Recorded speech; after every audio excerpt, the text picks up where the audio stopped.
Hello there. I'm Ken, and welcome to episode 10 of the Kyber Show. The show is covering week 2 of season 11, and as a reminder, I'm calling it season 11 to align with CG's season naming convention, since they don't count the exhibition season and call it season 12 like many creators do. Anyway, in this week we don't yet have Sith Eternal Emperor, Jedi Master Luke, or the 6A mods. Those are coming next week. But of course, we're still seeing many interesting, if you like those sort of things, fleet battles. I'll be showing one of them today, as well as one of the cheese counters to Supreme Leader Kylo, and a fascinating counter to Darth Revan that I've personally never seen before. So let's take a look. Fight number 1 is a fleet battle with Raddus, with Houndstooth, Rey's Millennium Falcon, and Poe's X-Wing, with only Resistance X-Wing and Xandu's Blood and reinforcements, versus a negotiator fleet with Umbaran Starfighter, ETA-2, and Houndstooth, and some reinforcements we'll find out about.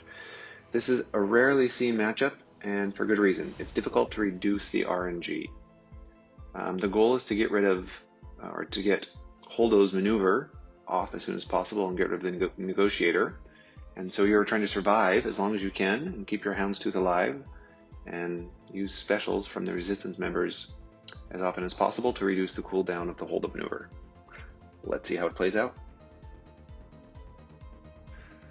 Alright, Umbaran Starfighter moves first, using Umbaran missile pods to attack Poe. Normally Poe would go first, but Itsjustian doesn't have 5A mods on Poe. Now, perfect shot from Poe's X-Wing to get the specials going. A lot of heat on Houndstooth. He does have all the debuffs now, so thankfully we can use Outlast to heal everybody else up. Use Thrust Reversal to get ready for Gambit. The Arc 70 comes in. Going to use another special from Poe. And let's pause here a moment now. Which reinforcement should we use? If you'll notice, there's still 6 turns, or 6 turns that can be reduced by cooldown on Raddus's the Holdo maneuver before you can use that. So we could bring in the Resistance X-Wing. His reinforcement ability is 40% chance to assist when an ally attacks, 80% if it's a resistance ally, and then the couple of specials that he can use. And if he has Foresight when he uses them, as he will get when he reinforces, thanks to the Raddus, it'll reduce the cooldown of the Holdo maneuver. Or bring in Xanadu Blood, which applies Breach on the target when you bring it in, and it also gives Retribution to Scoundrel allies, which means the Houndstooth. So in this case, probably safer to do that, as the Houndstooth currently doesn't have any debuffs, and each time a debuff would be applied, if he had Retribution, he would cleanse it with his basic. So let's see what happens here. So he chooses to bring in the Resistance X-Wing, trying to reduce cooldowns more. Does get a daze on ETA-2, that's amazing. That's very, very helpful. Now Gambit goes and does hardly anything. That's not very inspiring. Just using basics, trying to get out 5s. Some evades there, that's unlucky. Another, oh, so close. Oh, and Tooth and Nail from Houndstooth is dodged. That's very unfortunate. There goes Rey's Millennium Falcon. Here comes in the BTL Y-Wing. And we are now putting up a taunt from Houndstooth using specials again. And here, using Deflector Recharge on Houndstooth. Keep using those specials. He has Tenacity up, which is very helpful. Unfortunately, from Umbaran Starfighter, the target lock is unresistible, so the Tenacity up didn't do much. BTL dies, a big AoE from ETA-2, and here goes the holdo maneuver. That's a beautiful move. Now the only reinforcement left is Xanadu blood, so it came in, and it's just a cleanup right now. Houndstooth might not have died if Xanadu blood had been brought in instead of the recent Itswing, but great fight, very satisfying. Nice win. Fight number 2. This is General Skywalker 5, Starth Malak, Han Solo, and Chewbacca versus Supreme Leader Kylo, First Order Stormtrooper, Kylo Ren Unmasked, First Order Officer, and General Hux. This is a difficult matchup, even though it's a bit cheesy because of the 2 tanks. It relies in a large part with both 5s and Chewbacca being modded correctly. They have to stay alive long enough for General Skywalker and Han Solo to kill everyone. The modding for Chewbacca, making sure that he has enough health to stay alive, is very important. So much of the success of this fight will actually be done prior to the match even starting. Let's take a look. Alright, Han shoots first. General Hux is the correct target here. Need to slow down Supreme Leader Kylo's turns as much as possible. He used Stasis Strike, stuns him but doesn't put him in cover.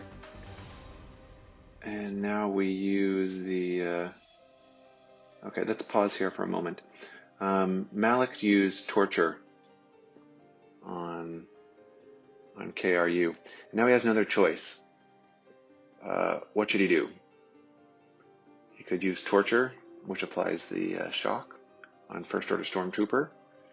But you can see he's about to move, and we'll use the Order Relentless and dispel all debuffs on him and give all allies 25% turn meter. You could also Torture the small Kylo, the unmasked one, which would prevent the turn meter gain that First Order Stormtrooper is about to give.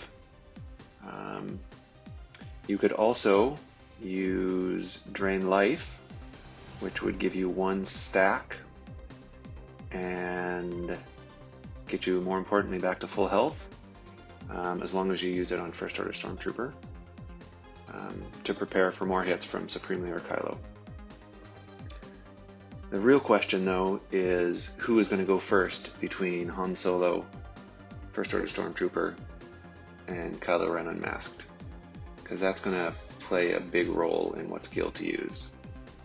If, for instance, Kylo Ren Unmasked goes before Malak, and Malak doesn't use Torture, there would be no taunt in the way, and it's possible that Kylo Ren Unmasked would taunt Chewbacca, which could cause a problem. Let's see, though, what happens. Okay, so Han goes first. That's awesome. No choice but to stun KRU. He lands the stun.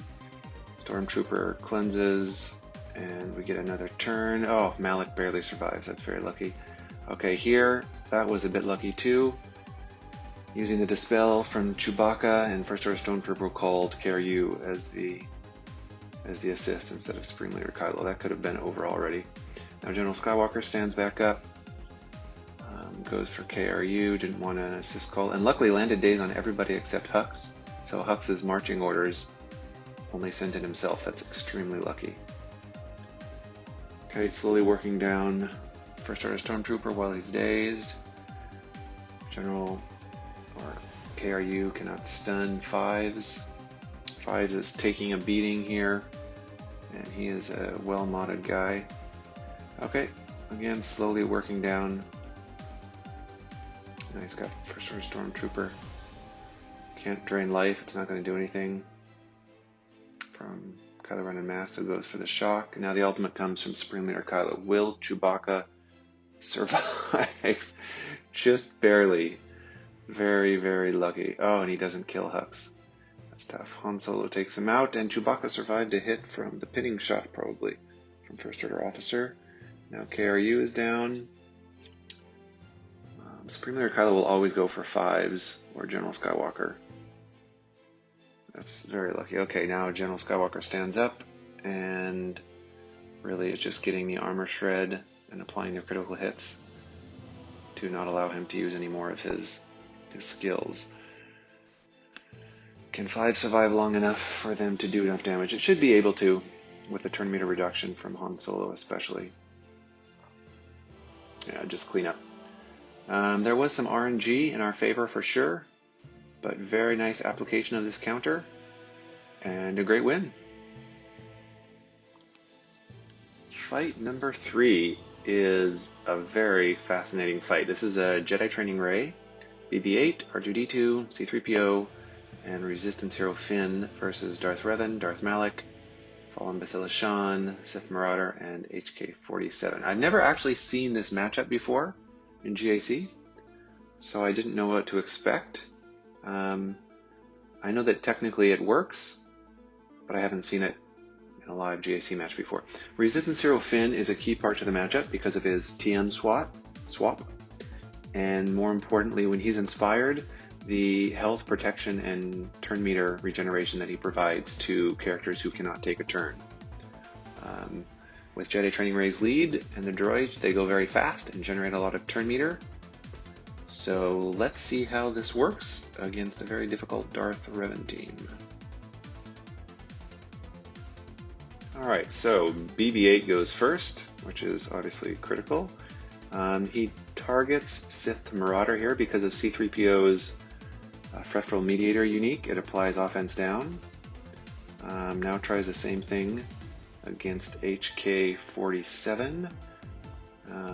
Any special that's used. HK-47 resisted it. Alright, let's pause here for a moment. This is a very interesting interaction. So once Darth Revan is debuffed, he's immune to turn meter removal. And once Bacillus Shan Fallen applies Corrupted Battle Meditation, any ally or anybody on your team who has a debuff active on them cannot apply debuffs. However, we'll see here in a moment that it looks like a small amount of turn meter is removed from Darth Revan when JTR applies Mind Tricks. So perhaps one of the debuffs was applied and then he only had 10 turn meter reduced from the first one before the rest went on. Anyway, very interesting. The important part is that all the debuffs are actually applied, so he doesn't have any turn meter bonus, and he has ability block. So now we go after with, oh my goodness, I'm still Shan Fallen, and Marauder gets 20% turn meter anytime an enemy uses an out of turn attack, which is why he went. Now we're going to switch to BB-8 and hope he goes before Darth Revan and Darth Malak. Man, Finn does a lot of damage. Okay, should be good now for Finn to go again after the turn meter swap with Strength of Will. Now, should he go after HK-47? Marauder will probably die with an Expose and 5 stacks of Frenzy. And there, there goes HK-47 Marauder. Okay, now Darth Malak's going to go, and Revan. You can see the health and protection regen, since Finn is inspired, the little blue thing, from his unique. Unfortunately, BB-8 didn't get feared, so he doesn't get the regeneration, and he dies due to a drain life. Now let's see. Okay, reduced him below 50%. And there goes Finn taking him out, and it's just a matter of cleanup now once Rey takes a turn and uses her Defiant Slash to apply healing immunity. And yeah, there we go. He's out. What a great fight. As long as you have the turn order set up correctly, it's a pretty solid beginning. It's just a question at the end who's gonna die from Darth Malak. But man, great match, very impressive. Thank you for watching another episode of the Kyber Show. As always, I'm constantly looking for new content creators to watch, so please let me know if you know of one, or if you are one. I'm also looking forward to this coming week, when we start to see some Sith Eternal Emperor and Jedi Master Luke GLs in the real world of GAC. Talk to you next week.